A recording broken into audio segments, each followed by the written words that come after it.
Welcome back everyone, it's FNHusa57 here. We are back on Neverwinter on the Xbox One, and today I will be showing you how to farm the new CTA or Call to Arms event, which is the Storm Front. So out of this you can get some interesting things. The best thing that I want is the Rimfire Golem and the Refiner's Cache, which if you come here in Protector's Enclave, you can talk to this guy and you can see all the different transmute items, as well as you can buy the die pack, which actually looks pretty cool, and you can get the Refiner's Cache, which that has a chance of giving you a greater mark of potency, and that's actually why I want it. You can also get the weapon transmutes, which you can see over here on the rack. They're pretty cool, clear, like crystal ice looking things. So pretty interesting. The one for the Control Wizard doesn't look that good, but oh well, the other ones do. So we're going to go ahead and queue up for it. It is a level 6 to 70 event. The first thing that I would recommend is, please, if you are lower than level 60, especially if you are like level 10 or 12 or something like that, don't queue for this unless you have a team. All you're going to do is drag the rest of your group down. Because as you can see, you're in this area, you are boosted to level 60 or reduced to level 60. I am level 70 on my Control Wizard, and we'll see what we got. Level 62, okay, level 68, okay, 13. 13, please go home. You're not going to be able to do anything here. First thing that people have to keep in mind is there are 3 shrines, one to the right, and then one in the middle, and the one that everybody forgets is this one over here to the left. So if you're playing with randoms, or if you are playing with teams that you know, try and split into 3 groups, one group to cover each of the 3 shrines. All 3 shrines have to be lit. They do not have to stay lit, but basically they provide a safe zone where you can regen your health at a faster rate, kind of like a campfire, due to the fact that this area is frozen and you will take damage over time. So you will see that I'm using the shield ability, even though it doesn't work as well in this area because of the continuous damage. It does help reduce the incoming damage that you get while you're in this area. But basically you have 3 waves. There is one group of enemies that spawns for each shrine and heads to that shrine. So when you've killed your group of enemies, try and help out and find another group and go ahead and kill them. This is why, even though your stats are boosted if you are less than level 60, I recommend being at least level 60 or higher, because you simply will not be able to do the damage, and you will not have the armor or anything that's really required to do this. So in a way, I find it to be very stupid that you can queue for this at level 6. It's really not fair to the high level players that have to carry you through.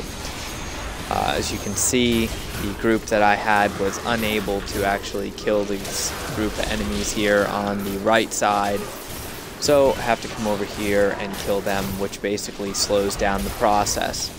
One thing to be aware of is the Winter Wolves actually have a bite attack that they can grab you and stun you, even if you're in the middle of an attack animation. So keep that in mind. Close combat with them can be dangerous to your health, even at a higher level. But they are relatively easy to kill, especially if you happen to be playing with a couple friends that are high level. Then yeah, it goes by really quick. So 3 waves. We're on the second wave. As you can see, the little shrines, they go out unless you really keep the enemies off of them. It really doesn't matter, because the amount of damage that you take in this area is not much for the amount of health that you're going to have. So the damage over time from the cold is not really that important. And that was that bite attack from the wolf. Those wolves are probably my least favorite enemy here. Main reason why I decided to do this video is because nobody knows how to do this skirmish, and it's really annoying when you're trying to run something quickly and everybody basically groups up in one group. It's best, like I said at the beginning, to split into 3 groups, one for each shrine, and basically that works out best. If you can't handle the enemies on your side, then of course wait for backup. But in the meantime, really these guys aren't that strong, so you should be able to handle them pretty quick.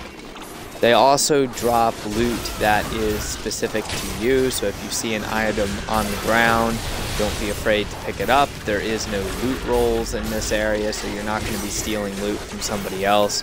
You're also not going to be causing that green need or greed screen to pop up either. So anything that you want, go ahead and grab it.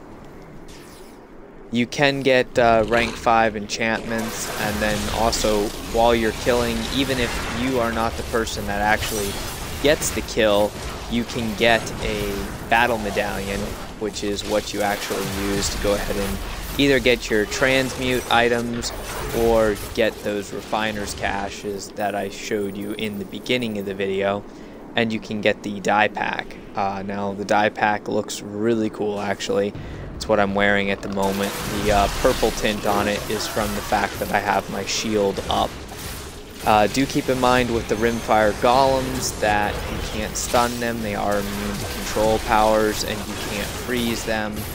So they are a little bit annoying, but they're not really that bad. Now once you defeat the third wave, another wave of mobs will spawn. This is where most people don't realize, but this is just a pure DPS fight. So come over here, DPS the boss. Forget about the ads, there's no point in fighting them, it's just going to make it take longer than it actually needs to. And if you're playing with a group of people that are really low level, this is going to take a lot longer to do. The best that I've been able to do this in is about 5 minutes, so if the skirmish event is active for you, you can go ahead and get some rough astral diamonds. It's not as efficient as running the Black Lake Terror on a low level character, but it is still pretty good. And of course most DPS, so that's not a surprise there. Only sad thing is how far away the chest is from the boss. You have to come all the way back here and you can't use a mount. But go ahead and grab the chest. You get 5 silver, some copper, the Chill Wind dye pack, usually a rank 4, sometimes a rank 5 savage enchantment, and somewhere between 10 and 20, the most I've gotten is 25 of the Medallion of Battle, and then I simply like to leave group if I'm playing with randoms. All in all, doesn't take too long to run that skirmish.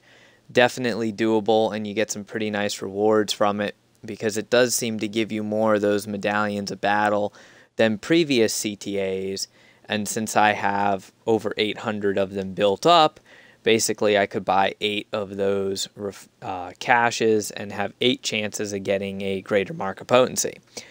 So hopefully you found this video helpful. If you have any questions, comments, anything like that, make sure you go ahead and leave a comment. Otherwise, smash the like button and go ahead and subscribe for more content. So thanks for watching.